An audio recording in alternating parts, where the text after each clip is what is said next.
දවසක් වෙන කියලා ප්‍රාර්ථනා කරනවා. අද අපි ඉන්නේ සබරගම පළාතේ රත්නපුර දිස්ත්‍රික්කයේ. ඉතින් රත්නපුර දිස්ත්‍රික්කයේ උත්තර දියැල්ල වගේ නම් අපිට හම්බුනේ තව උඩා වස්තුපාරක් තමයි මේ තියෙන්නේ. මේ මාළුනේ පේන ඇති මෙතන මේ මාළුනේ. ලොකු මාළු ඉන්නවා. ඉතින් අපි ඉස්සරහට ගිහලා බලමු. සබරගම කියන්නේ ඉතින් ඇත්තටම දියැලි ලෝකයක්.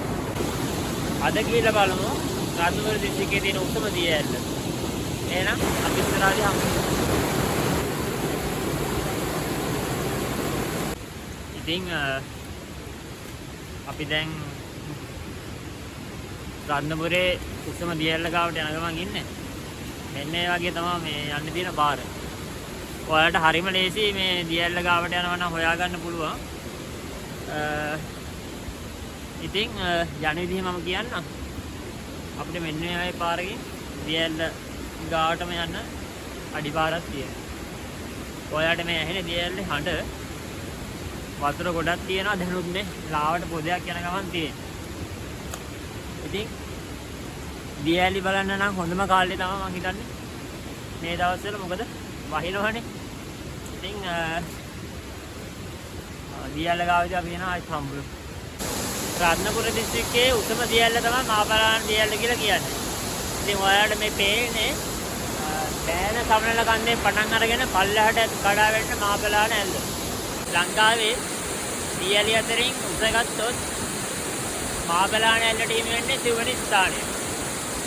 ඉතින් වැහින දවස්වලට ගොඩාක් වතුර පාරක් යනවා මේ ඇල්ල කොටස් 3කට තමයි කඩා හැලෙන්නේ.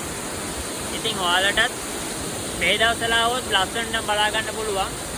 පල්ලෙහා නාන්නත් පුළුවන්. නානවා නම් පොඩ්ඩක් පරිස්සමෙන්. මොකද වතුර එකපාරට වැඩි වෙනවා. කොච්චර බලා ඉඳියත් එපා වෙන්නේ නැති දණක් තමයි දියැලි කියලා කියන්නේ. බාඩෝ දියැල්ල කඩාගෙන හැරෙන අපූර්ව. මේක නම් මාර්ම ලස්සනයි.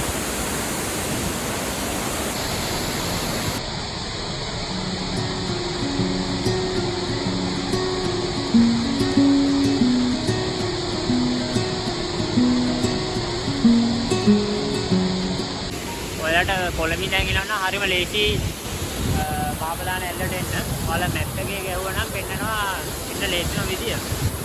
ඉතින් මේ පරිසරයේ සුන්දරත්වය ඉඳ ගන්න ඔයාලා දෙන්න මාරම ලස්සනයි. දැන් මේ දවස්වල හොඳට වතුර තියෙනවා. මොකද වහිනවනේ. ඉතින් තවල් ලස්සන දියැලක් ගාවට ගිහලා එන අපි හම්බ වෙමු.